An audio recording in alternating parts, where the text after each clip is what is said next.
अगर गौरव भाटिया जी वहां पर अमित शाह जी देश के गृह मंत्री बार बार पीठ थपथपाते हैं कि हमने मुस्लिम आरक्षण खत्म कर दिया, हालांकि कोर्ट ने अभी रोक लगा दी है, क्या संदेश देने की कोशिश कर रहे हैं आप? क्या संदेश है आपका? अंजना जी, सबसे पहले तो मैं ये कहूंगा कि संविधान में आस्था हर नागरिक की है, भारतीय जनता पार्टी की है, लेकिन जो पार्टियां तुष्टीकरण की राजनीति करती हैं ना, 3 दशक पहले जो इन्होंने किया वो गैर संवैधानिक है।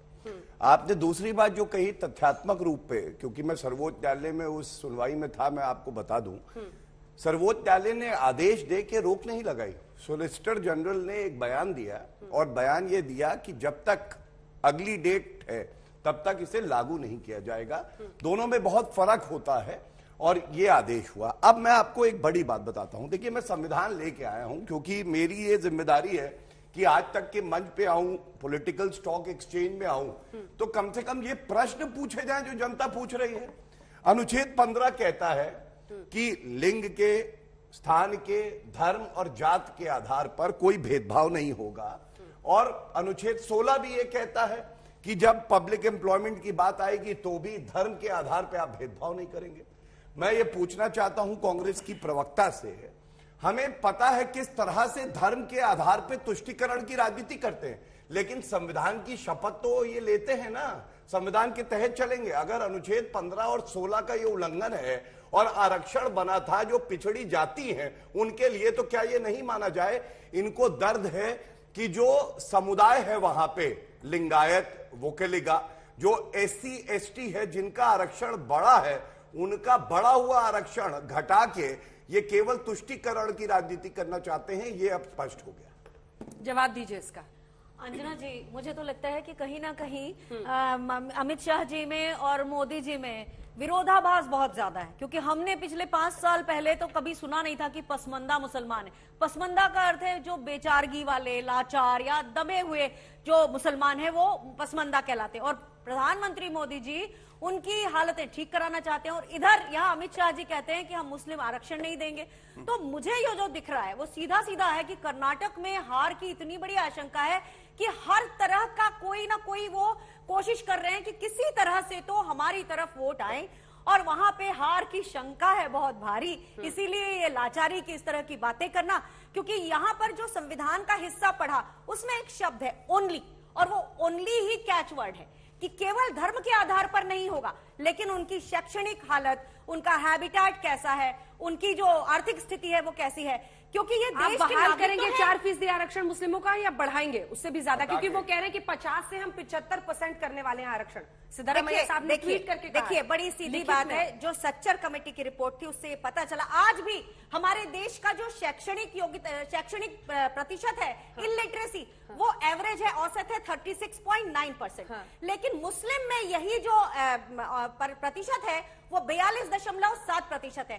तो आपके घर में अगर एक बच्चा कमजोर है और दूसरा बच्चा ठीक कर रहा है, तो क्या हम कोशिश नहीं करेंगे कि वो भी बराबरी से? राजस्थान में क्यों नहीं कर देते? बिल्कुल, तो मेरा ये कहना है कि छत्तीसगढ़ में क्यों नहीं कर देते? देखिए, जहां पर आरक्षण है वहां आरक्षण होगा, और मुस्लिम्स को बिल्कुल समावेशी तरीके से। सच्चर कमेटी तो वहां पर भी वैलिड है ना राजस्थान में, लेकिन सच्चर कमेटी उस समय, क्योंकि यूपीए की सरकार के पास संख्या नहीं थी, इसलिए उस पर बहस भी नहीं हो पाई और उसके जो अनुशंसा थी वो लागू नहीं हुई। लेकिन एक चीज है, उत्तर प्रदेश में भी तो नहीं बोला ना मैम, उत्तर प्रदेश डर लगता है कि हिंदू हमारे खिलाफ। अरे उत्तर प्रदेश में आप देखिए, इस बार भारतीय जनता पार्टी निकाय चुनावों में मुस्लिम उम्मीदवार उतार रही है, उनके लिए प्रतिशत क्या? तो इस तरह का विरोधाभास क्यों, इस तरह की बातें क्यों?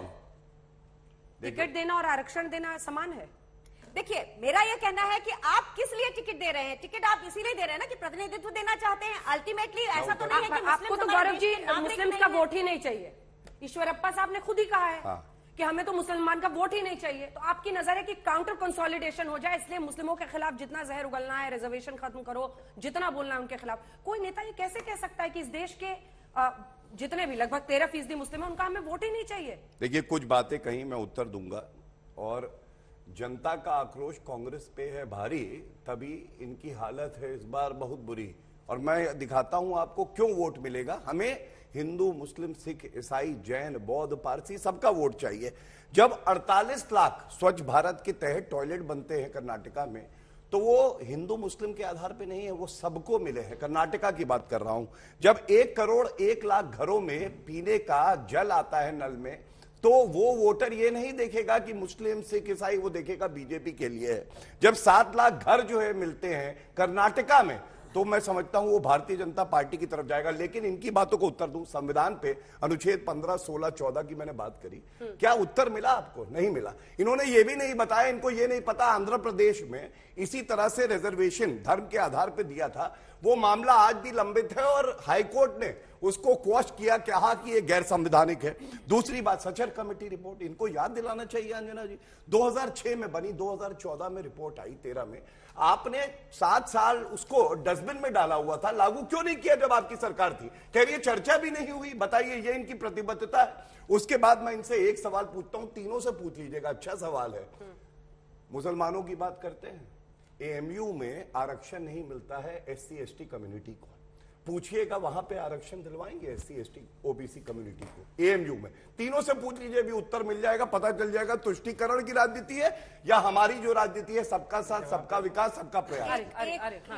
जल्दी से छोटा सा मैं कहना चाहती हूँ कि जिस केस की ये बात कर रहे हैं 2005 के केस की, उसमें साइंटिफिक तथ्य नहीं रखे गए थे इस पर, धर्म के आधार पर पेंडिंग है, वो नहीं था। सुप्रीम कोर्ट में पेंडिंग है मैडम, आपको पता ही नहीं है। रिपोर्ट बिल्कुल मालूम है मुझे, बी अर्चना रेड्डी वाला केस है। आप ये मत समझें कि दूसरे लोग कुछ नहीं जानते, पर मैं आपको बताना चाहती हूँ कि उसका केवल धार्मिक आधार पर नहीं, वो साइंटिफिक तथ्य जो मैंने मैंने पढ़ लिया।